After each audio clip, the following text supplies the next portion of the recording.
Wichita Falls, Texas, with Strategic Realty. Seated over here is Lou Italis, the owner-broker of Strategic Realty, and we welcome you to the program, and we want to thank our friends at MacTech Solutions for providing the studio space to do this program each week. And this week, Lou has a very special guest with us. Brady Enlow is with us today. Yes, thank you. How you doing, man? We have Brady here again. Yes. The fount of information. Is it like the third time? Third time maybe I've been Really? on. So Yeah. Glutton for punishment, aren't you? I guess. Lou calls me up and I answer. That's great. That's wonderful. Terrific. Well, thank you for being here with us again. And, of course, the appraisal industry, a very crucial and necessary part of what we do as real estate agents, because in most cases, unless it's a cash sale where they don't care about the appraisal, there's going to be an appraisal. If there's a bank involved, if there's a lender involved, there is going to be an appraisal. Mm-hmm. And it's every time. That's probably 90% of the transactions we do are going to have an appraisal involved. Yeah. So it's a very, very crucial part of what we do. But it may be, Lou, I think, the most misunderstood element of what we do. Yeah, it's not only is it misunderstood, but it's also very fluid. So things change very quickly. You guys have different regulations and different things different items that get put on your on your list. And one of the things that I came wanting to tell you guys about. Tell us the scoop. So Fannie Mae and Freddie Mac recently came out with new guidance as far as how to measure a home. And it's called the Ansi Standards, and that stands for American National Standards Institute.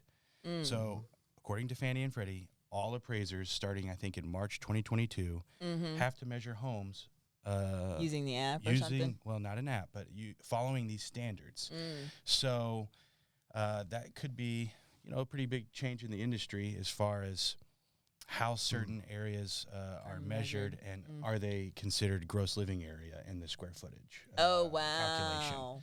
So I think that could be kind of a big thing coming up in probably 2022. How do you expect that will impact the industry? I think there will be some questions as far as square footage, but what will be calculated. So a big thing here in the Wichita Falls market area that I see and I talk to Lou about frequently is what is considered gross living area. So you have that enclosed porch or patio, and it's on the fence, and so a lot of people will add that in, and according to Ansi Standards, a lot of the times, if it's not finished out in a commensurate level. If you, for example, it's really common, I see it all the time, the slab is sloped because it was a patio originally. Or it's got, brick, from where the house was. Or maybe not vented for heat and air.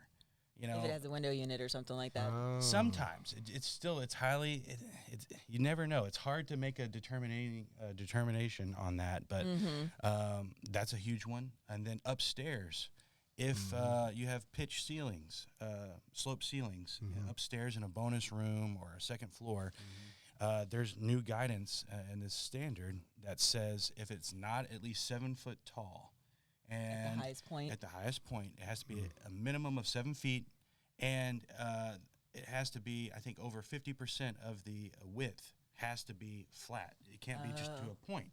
I see. Then not only that, you can only go to 5 feet on the sidewall. So when you go down to 3, historically, we've counted some of that stuff. So there's going to be some big changes. See, I sold one recently like that had a bonus room upstairs. It was the only upstairs portion. And basically what they did is they carved out a section of the attic and turned that into a big bonus room. And it's a great place for a pool table or game room or kids play area or something, But it's that same way, and it's got those low walls on the side, that would fall into that new rule. So what I think is going to happen, has to be at least 3 feet tall. Is that what you said? 5 feet on the sidewall, 7 feet on the height. Now that's the new regulation. The new regulation. Okay. So, but I don't want to cause undue fear, I guess. But it's good information for somebody that wants to build something like that. Sure. So if they were thinking about finishing out their attic space. that's something that they I need think to take another into thing that I want consideration. to emphasize is that if you have a room like this and it doesn't meet these new ANSI standards for gross living area, as an appraiser, we're going to still determine does it have contributory value. Even though we may not call it GLA, instead of 2,500, now you have 2,000, but you got a 500 square foot bonus room in the attic, we're going to consider that as a separate line item in our appraisal. Okay. Now, it may have no contributory value, nobody cares, or it could be that they think it's exactly the same as GLA and you make the same size adjustment towards that area. So we still have tools in our bag that we can handle this. It just may, come as a shock. It's like, I thought I was buying 2,500 square feet. Well, you're buying 2,000 with a 500 square foot bonus room. But this could have an impact on the price. On the price, on the price. Absolutely. Oh, yes. Definitely. Yes. Yeah. So wow. Okay. And it's going to have an impact for us as agents too, because we're going to have to let our clients know this may not appraise because of the if they're adding in a bunch of things, and it may not contribute. If they're finishing out their patio and they don't add a vent or something to it, that's one of the things that I usually tell my clients. If you're going to make any additions, you need to make sure that it's tied into the AC unit.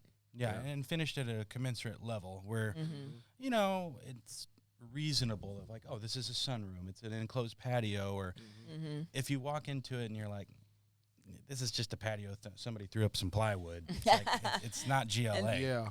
I replaced the screen with some glass. Yeah, I had one that sold recently. We were talking about it. We were talking about this before we started the recording today's program. That the addition onto the home started out life as a giant party deck. Basically, it was going to be a screened-in party deck, and they decided to just go ahead and turn it into a finished room, and they did. But they didn't drop any of the air ducts into it because the way the roof was built, it just didn't. It wasn't. They would have practical. had to change the pitch, I'm sure. Yeah. So the way they remedied that for purposes of financing, because it turned out it was a USDA loan that they did the financing with. So the way they remedied that is they installed a really nice mini split in that area. And now it's considered GLA. Yes. And it's more than sufficient to cool and heat that area. And that brings up a good point of even if you throw in a vent in perhaps one of these areas, I ask, I'm like, well, was your AC capacity upgraded? Because then you'll run into like, well, it doesn't really heat and cool like it's supposed to. Yeah. So I do ask those questions to make sure that it's adequate in the appraisal process. You probably see that in a lot of homes that have been remodeled. That older homes have been remodeled and they may have put in a new HVAC system, but they didn't upgrade it. They went back with maybe they've added 500 square feet to the house since it was originally built, but they put in the same size unit that was. Isn't it like 1 ton for every 500 square feet or something like that? I don't know off the top of my head. I'm not sure. That number sounds right. That sounds like a number I've heard thrown out by some guys in the business. AC guys. Yeah. I don't know. We should have an AC guy over here sometime. We should, because that's such a big deal around here, especially. People don't like to buy houses that don't have air conditioning in North Texas. It gets a little sticky in the summer. Yeah. So that's stinky. Sticky and stinky. Yeah, but that's a good piece of information to have, and that takes effect in March, huh? I think it's March 2022. I could be wrong on that, but 2022 they're going to implement that where all appraisers are required, if they're selling that loan to Fannie or Freddie, you have to adhere to those ANSI measurement standards. Yeah. And Lou, what percentage of loans end up in Freddie or Fannie's hands? I would say at the least about 33% of them, if not more. That's a good chunk. Yeah. That's a lot of money. And with if not more, because they're such a huge entity, Fannie and Freddie, I suspect other entities will follow suit. Yeah, and start requiring that as well. It hasn't happened. I haven't seen anything on that, but I suspect that they will. Yeah, everybody likes to be uniform. Yeah, and we had talked about this before at one of our meetings about our education committee meeting. Yes, but there's issues with GLA as far as like what is considered GLA for the purposes of a single family home. Correct? Yes. Like if there's a mother-in-law house that's not really part of the whole GLA, that's a separate. That is a separate line item. So That is also covered in the new standards. So, for example, you have a single-family home, 1,500 square feet, but in the MLS, it's marketed as 2,000 square feet because they have a 500 square foot mother-in-law suite, guest quarters, whatever you want to call it. If that area is not contiguous, connected or whatever. Yes, connected by heated and air-conditioned space, finished-out space, it is not considered GLA. It will be considered as a separate line item. How about, I have a client that has a house that's huge. Okay. And the mother-in-law suite is separated by the garages.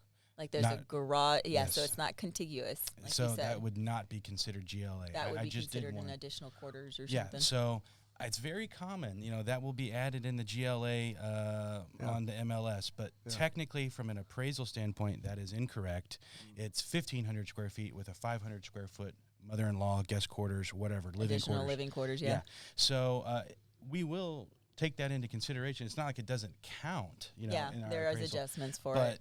it's not considered the gross living area calculation. Just we're going to have to look at it differently than we have in the past. Well, and this is an important point because whenever you're doing appraisals, you want to try and appraise something for apples to, kind of find all the apples out there. You don't want to you don't want to compare apples to oranges because usually there's too many adjustments that you have to make. Yeah, so you want to find a house that has similar characteristics. Sure. And so, for example, if you had that 1,500 square foot house, 500 square foot mother-in-law, and I'm comparing it to a 2,200 square foot house, it's not the same. Right, exactly. So you have to find another 1,500 square foot house and then just make the adjustment for the additional quarters. In a perfect world, I get a 1,500 square foot house with a additional 500 quarters. square. Yeah, that's it. That's the best that you could hope for. That would be apples to apples. But, that's the thing that real estate agents, I think we need to really think about because you guys are going to be comparing those properties to other similar properties based on the living quarters of the structure, not the GLA, and usually in for me at least, in I don't know if you've seen this, but in the tax appraisal, usually they're pretty accurate about putting living square feet and then also additional quarters separate. Yeah, and that's a good So 9 times out of 10, when I'm seeing those things on the MLS. Where they add it together. You go to the tax record because I'm on that site. Yeah. Every day. We live on that. They add it together, or they separate it out at the the county, tax appraisal, the tax office. But I see that the agents are adding it, and I'm not here to tell everybody what to do. I'm just telling how we're supposed to handle it as an appraiser. Yeah, and that's the ultimate. That's the ultimate goal. Some potential problems or issues, or the buyer thinks they're getting 2,000 and the appraisal comes back and says, "Hey, I'm only got 1,500. What's going on here?" I'm really surprised. And their price per square foot in their head has gone up, and they think that that's a bad deal. Yeah, I'm surprised that this is not something that Trek has not addressed for us in a more direct way already. Trek really doesn't have any guidelines as far as that's concerned. That's going to be on an MLS or on an association basis because it's not. When we write the contracts, there's nothing in there about living square footage. Yeah. So that doesn't really affect the contract law. Yeah, that's what Trek would control is the contract law. Yeah, but I have to wonder. The associations are the ones that really have to address that. With a change in the rules like this with Fannie and Freddie, and obviously, as you said, other agencies, other entities are probably going to follow suit. Whatever Fannie and Freddie do, they're going to mirror that. Wouldn't be a bit surprised if they don't make some changes in the future. Of course, those changes all, everything at that level really kind of moves at the speed of smell. So changes happen very slowly. Yeah, and it takes a lawsuit for it to change. Yeah, usually, yeah. So if there's a lot of, complaints to the boards or whatever, then they'll start making other changes. But I think this is one of those things that would fall under agents need to know kind of thing, brokers and stuff like that would train their agents to identify these kinds of issues. I was going to say, it sounds like there may be a need for some more training somewhere here pretty quick. We will have to cover this on our office meeting, that's for sure. Have to get into this. So I know with appraisers, you guys have been super busy. The last couple of years have just been crazy for you. Yes. And I keep hearing that we don't have enough appraisers in the market, that it's Well, I mean, I've had a couple of deals where we literally were down to 2 days before closing before we get the appraisal back. Yes. I mean, literally. I think that is an issue where probably, well, I don't think it's even a probably, the majority of appraisers in the U.S. are older. Mm-hmm. The next generation. And there's not a lot of younger people coming into it. And there's a lot of reasons for that. Mainly, it takes a while to get in it. You have to have a certain number of classes that you have to take. Sure. I think depending on what kind of level of certification you're trying to get, you have to have some college or a college degree, and you have to train with somebody. And that's the biggest hurdle I see, is that you have to find somebody willing to train you, willing to supervise and train you. And in our small market here area here in Wichita Falls, nobody really does that. Well, this sounds to me like, just based on what you're saying, there's an opportunity here for programs like the Wichita Falls ISD CEC, the Career and Education Center, to maybe look at adding a program that would help train some young people, or at least inspire them to get their own training. This is one of those kinds of careers that they don't really talk to you about in high school. Yeah, I think that's a big thing. I didn't really know about it, and my dad was an appraiser. Nobody told you. I don't think people really understand what we do. They automatically associate us with the appraisal district, the assessing like an portion, inspector or something, or an inspector. But we're independent companies that we, collateral evaluation, mostly what we do. But I think that would be positive. People could be aware of what we do, and I think it's a wonderful career opportunity. It's harder here, perhaps, in small market areas, just because even though there's a limited number of appraisers, there's a limited number of available work. As well. Yeah. And so I know DFW has a tremendous amount of appraisers, a lot more obviously here than here. Your license allows you to work anywhere in the state, though, right? State of Texas, yes. So, we are bound by USPAP, or the Uniform Standards of Professional Appraisal Practice, and that says that you have to be competent to appraise in any area or any property that you're dealing with. So even though I'm licensed for Texas, if somebody's driving to Wichita Falls, which I've heard of crazy stuff like this, from DFW or San Antonio or whatever, and you're like, are you geographically competent to know the unique nuances of this neighborhood? Yeah, I think that there should be some sort of restrictions on how far you can go out to do an appraisal. And I mean, I guess maybe it depends. Like, for example, a very underserved area for appraisal. That's like Childress, for example. Like further west you go, there's less and less. But I know that there's some guy, I think he was in Amarillo, and he grew up in Childress. So he went back occasionally to visit some family, and he would still do an appraisal or two to help out. So even though he was kind of far away, something like that makes sense. But if you have no idea, never been to Childress in your life, you're like, I'm going to go do an appraisal. You have to let people know that how you're going to become geographically competent if you've never done one. Lou, I can see where perhaps a scenario we might run into is you have an appraiser, let's say from the Dallas-Fort Worth area, who comes up here and does an appraisal in Wichita County, and they're not well versed in the market situation in Wichita County.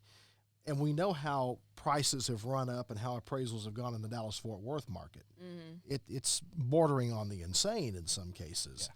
I can see where maybe an appraiser from there comes here and tries to appraise a property in Wichita County, let's say the way they would in Dallas County or Tarrant County or Ellis County. It's overpriced. It does happen. Unfortunately, that does happen. Well, I've seen it happen quite a bit, where you get an appraisal back and you know it's an appraiser that's from out of town, and they come back at like a crazy number, and you're like, what?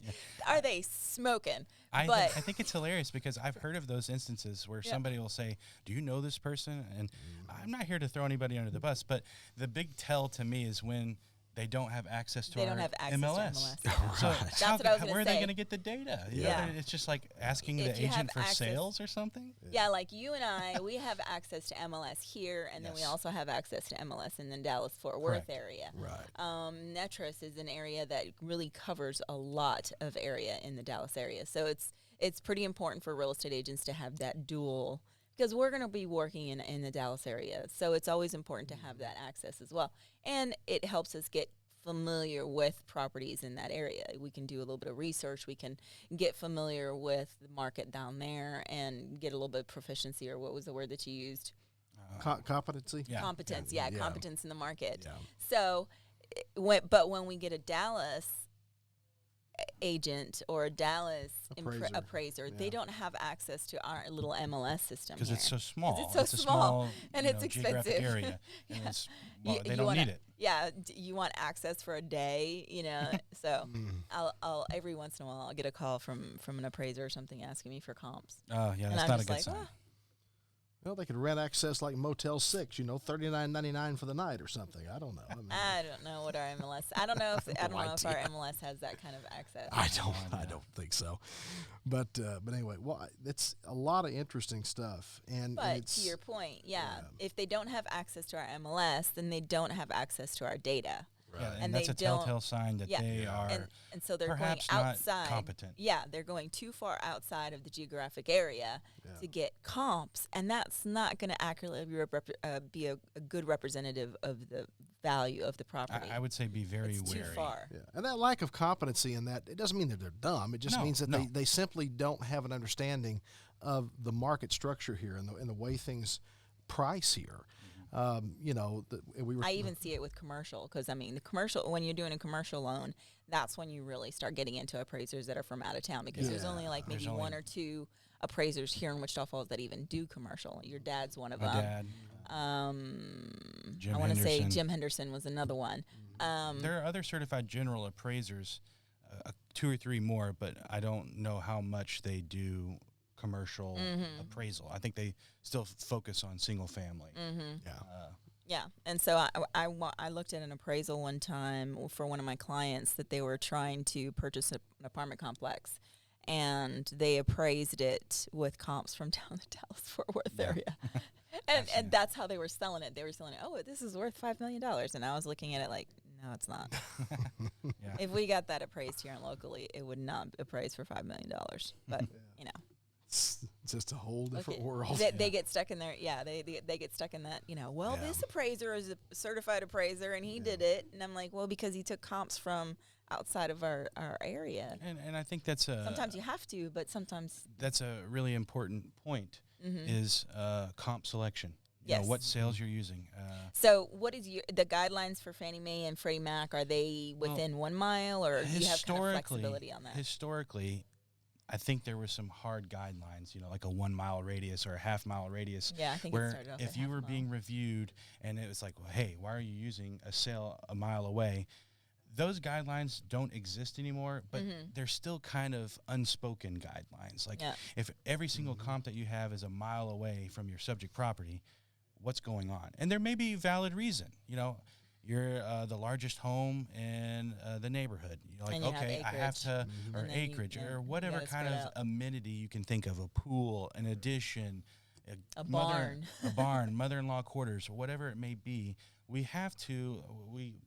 There's a term in appraisal called bracketing. And And you gotta so you bracket have them. to, you attempt to bracket things. So that way it kind of gives you an idea of like, okay, well, I've got house A, and if I get something superior, and I get something inferior, and those typically will point you towards a value Median of conclusion. some median. And so we try to bracket certain items of a home: size, age, condition, so on and so forth. But that's kind of like when you're starting at the tippy top, you usually try to go for distance and then age and then size, or how do you? Well, how do you do that? I consider them all fairly equally. So when I'm searching for comps, you look at the market segment. So you look at the neighborhood. So I'm going to search for sales in the subject neighborhood. Yeah. Okay. And that's so a good point. Yes. It may not be a strict half-mile radius. It's more of like, what's Faith Village? What's Midwestern Farms? That's what I do. Is I actually go in and whenever I'm doing comps for my buyers, is I look for the actual neighborhood. Yes. You know, if I go to Sites and States, I look for all the comps. I was telling him earlier, and then after that, if I can't find enough, then I there's a pitfall in that, because if you only look for homes in competing areas, then you could potentially have value issues with an appraisal of like, well, the appraiser used stuff in the neighborhood, but your comps that you did your CMA with were all from a competing neighborhood. Well, why? Why? Yeah. So I think that can lead to some problems. I can see where you could run into an issue too. Is if you have a home and you got a neighborhood where the typical house is somewhere between 1,700 and 2,100 square feet, and some guy pops up and way overbuilds for the neighborhood and puts up a 4,000 square foot house. I mean, you see that once in a while where something is way overbuilt for the neighborhood, way out of bounds. Then it would be within reason to try and bracket it in other neighborhoods. So yes, then what I would do in this hypothetical scenario is analyze, is it overbuilt? And then perhaps maybe the square footage over the typical size range, maybe it doesn't contribute the same amount. If say homes are going for $100 a square foot over there, well, maybe that additional square footage only contributes an additional $30 a square foot. It doesn't bring as much money, which plays out in this sold price per square foot.